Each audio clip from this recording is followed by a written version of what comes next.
Hello class, this is Deepak Kumar Shukla from Dr. Om Prakash Institute of Management and Technology.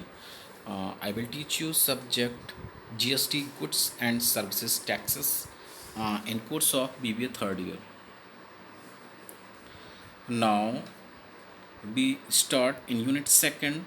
Next topic value of supply.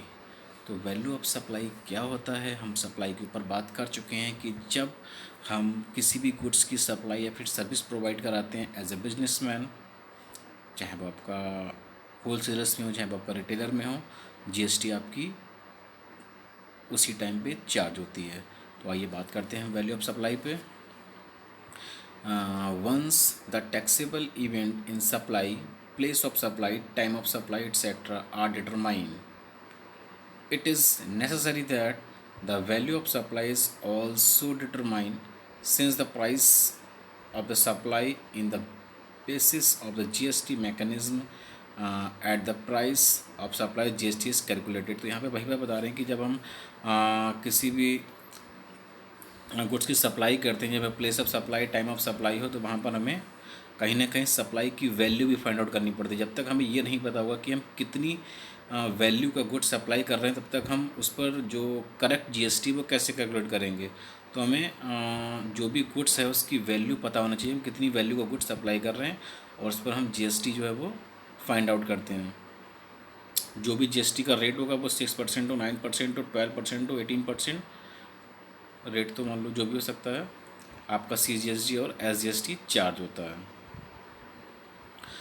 Further more it is necessary so that there is no loss to government revenue in the form of GST। बता रहे कि GST में government को कोई भी loss नहीं है, इससे फ़ायदा ही है उसको, क्योंकि गवर्नमेंट के पास टैक्स जा रहा है।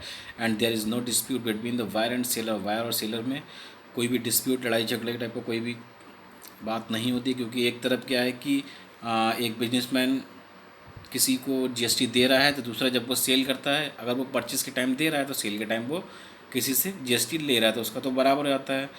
हिसाब किताब जो भी है मैंने आपको बताया। तो जो फाइनल जो जीएसटी रहता है वो जो फाइनल कंज्यूमर होता है उसको कंज्यूम करता है यूज़ करने के लिए गुड्स, वही जीएसटी देता है फाइनली। बात कर चुके हैं इस पर हम यूनिट फर्स्ट में। And also to protect the interest of the consumer in general, what ever the recipient of supply pays or less able to pay, the amount is called value of supply. This means value of supply is consideration of supply paid by the buyer to seller। बता रहा buyer के द्वारा seller को GST दी जाती है। For the levy of goods and service tax, services tax, for the levy of goods and services tax, first we have to determine the transaction value. सबसे पहले हम ट्रांजेक्शन की वैल्यू फाइंड करते हैं, कितने का ट्रांजेक्शन हो रहा हमारा। Transaction value is the price actually paid or payable for the supply of goods and services. Transaction value क्या होती है, कितनी हमें जीएसटी हम दे रहे हैं या फिर कितनी हमें देनी है। दस transaction value of the basis for valuation of supply goods and services under goods and services tax resign. बता रहे हैं जो भी हमारा गुड्स एंड सर्विसेज टैक्स का जो रूल है उसमें ट्रांजेक्शन में हम ये देखते हैं कि हम कितनी वैल्यू को गुड्स परचेज कर रहे हैं, कितनी सप्लाई कर रहे हैं गुड्स, और जितनी हम गुड्स की सप्लाई करते हैं या सर्विस प्रोवाइड कराते हैं उसी वैल्यू पर हम जीएसटी पेड करते हैं। तो ये तो आपका हो गया value of supply. Now going to next topic, features of supply of goods. तो सप्लाई ऑफ गुड्स के क्या फीचर्स होते हैं, ऑनलाइन सेशन में लास्ट क्लास में इस पर बात कर चुके हैं। Following are some of the key features related to the value of the supply। First point बता रहे हैं कि determining the value of supply for GST system is very important. बता रहे हैं किसी भी गुड्स की जो हम वैल्यू सप्लाई करते हैं गुड्स को, उसमें जीएसटी जो है वो मोस्ट इंपॉर्टेंट रोल अपना निभाता है इसमें, क्योंकि सबसे इससे पहले आपके बहुत से टैक्सेस लगते थे, वैट, सर्विस टैक्स, तो उन सबको आपको मिला करके कर दिया गया एक टैक्स जीएसटी, जिसको हम बोलते हैं वन नेशन वन टैक्स, एक राष्ट्र और एक कर। सेकंड पॉइंट जो आपका दिया हुआ है, डिटर्मिनेशन, सेकंड पॉइंट आपका है determination of the correct value of supply is necessary for the successful operation of GST. तो अगर कहीं ना कहीं मान लो कि अगर हम ये फाइंड आउट कर लेते हैं कि गुड्स की सप्लाई कितनी है, तो हमें जीएसटी फाइंड आउट करने में ईजी रहता है। थर्ड आपका पॉइंट है both goods and services are included in the supply and the rules for calculating the value of both are the same. बता रहे हैं कि जो भी हम गुड्स की सप्लाई करते हैं, सर्विस प्रोवाइड कराते हैं, दोनों ही केसेस में आपका जो जीएसटी हम कैलकुलेट करते हैं, सेम रूल्स जो हैं वो अप्लाई होते हैं। Point number 4, the value of supply is the consideration of supply and it can also be paid in any other form other than cash. बता रहे हैं जो हम जो भी सप्लाई या फिर सर्विसेज पे हम जीएसटी देते हैं वो हम किसी भी तरह से दे सकते हैं, हम वो कैश में भी दे सकते हैं और वो हम ऑनलाइन पेमेंट भी कर सकते हैं। Point number 5, normally the value of supply is the value after the deduction of GST from the value display in the invoice. बता रहे हैं कि अगर हमें किसी भी गुड्स की ये पता करना है एक्चुअल सप्लाई कितनी है, तो जो आपकी जीएसटी चार्ज होने के बाद जो टोटल होता है उस टोटल में से अगर हम जीएसटी की अमाउंट माइनस कर देते हैं तो हमें ये पता लग जाता है कि हमने एक्चुअल कितनी गुड्स की सप्लाई की है।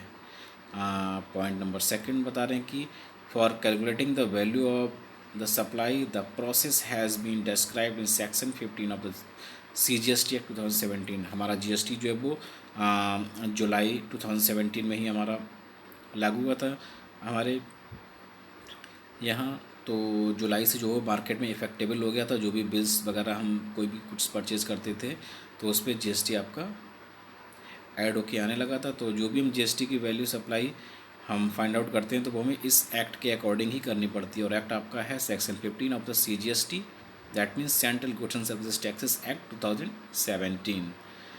पॉइंट नंबर 7 बता देंगे the price of supply is calculated in both general and special circumstances. बता देंगे गुड्स की सप्लाई जो है वो कैलकुलेट करनी चाहिए, चाहे वो जनरल आप अपने ओन पर्पज़ से ले रहे हो या फिर स्पेशल सर्कमस्टेंस मतलब चाहे आप बिजनेस पर्पज़ से ले रहे हो। हमें सप्लाई को पता होना चाहिए कि हम कितनी गुड्स की सप्लाई कर रहे हैं या फिर उस पर जीएसटी कितनी चार्ज हो रही है। पॉइंट नंबर 8 में बात कर रहे हैं कि the determine price of supply is the taxable value.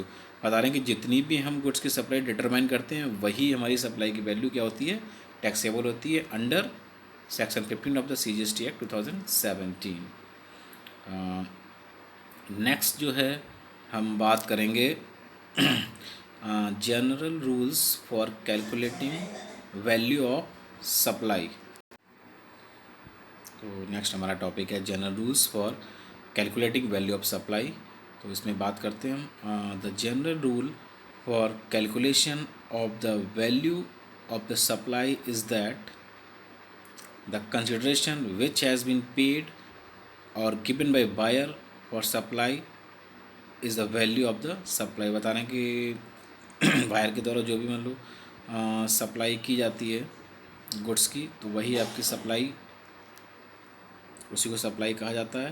तो इसमें आपका फार्मूला दिया हुआ है कि value of supply equals to consideration minus GST on consideration.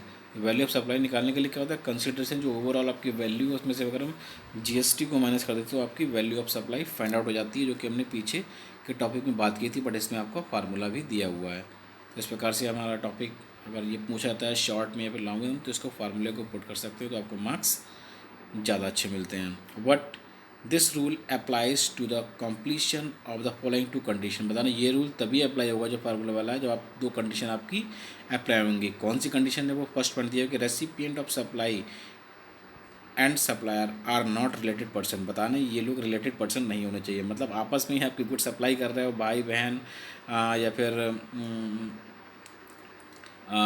बेटा है आपके फादर आपस में आप, या फिर मदर और बेटी, तो फिर इस प्रकार से जो आपका एज ए बिजनेस पर्सनली आपका इंक्लूड नहीं होता है, पर्सनली आप कोई ट्रांजेक्शन करते हैं तो वो इसमें अप्लाई नहीं होता है। सेकंड पॉइंट है the value of supply is the only consideration for the supply.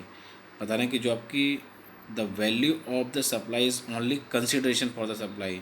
जो भी मतलब कि गुड्स की सप्लाई है वो उसको कंसीडर किया गया हो सप्लाई में, मतलब एज ए बिजनेस जो भी हम ट्रांजेक्शन करेंगे उसमें आपका पता लगे एक बार आप गुड्स को परचेज़ कर लाए, ठीक है, आप जीएसटी दे चुके हो उस पर, फिर वही उठा करके आप किसी अपने रिलेटिव्स को देते हैं या फिर गिफ्ट करते हैं तो उस पर दोबारा जीएसटी थोड़ी चार्ज होगी। जीएसटी तो एक बार चार्ज हो चुकी है, अब आप अपने किसी भी रिलेटेड पर्सन को दें तो उस पर आप जीएसटी थोड़ा ना लेंगे, वो तो आप गिफ्ट कर रहे हैं या फिर उसको दे रहे हैं, आप तो जीएसटी एक बार दे चुके हैं। ठीक है। तो नेक्स्ट जो आपका नीचे पैरा दिया हुआ है कि in order to calculate the value of the supply under the general rule the above two condition must be fulfilled essentially. तो मतलब कि ये दो कंडीशन जो ऊपर बताई वो फुलफिल होनी चाहिए, पूरी होनी चाहिए। This will be applied normally on both goods and services taxes. तो गुड्स एंड सर्विसेज के टैक्सेस में ये कंडीशन अप्लाई होती हैं आपकी। This rule will be apply equally to, ये रूल्स जो है आपके इक्वली अप्लाई होते हैं किसमें, CGST और SGST में आपके। तो CGST अगर 6% लग रही तो SGST भी आपकी 6% लगेगी। UTGST आपकी union territory goods and service taxes and IGST आपका होता है integrated goods and service taxes, जो कि आप जब one state to another state कोई भी ट्रांजेक्शन करते हैं गुड्स से रिलेटेड। तो आज के लिए इतना काफ़ी है, जो भी आपके टॉपिक्स थे वो आपके कवर हो गए हैं। तो नेक्स्ट टॉपिक्स में हम नेक्स्ट क्लास में बात करते हैं। Okay, thank you class.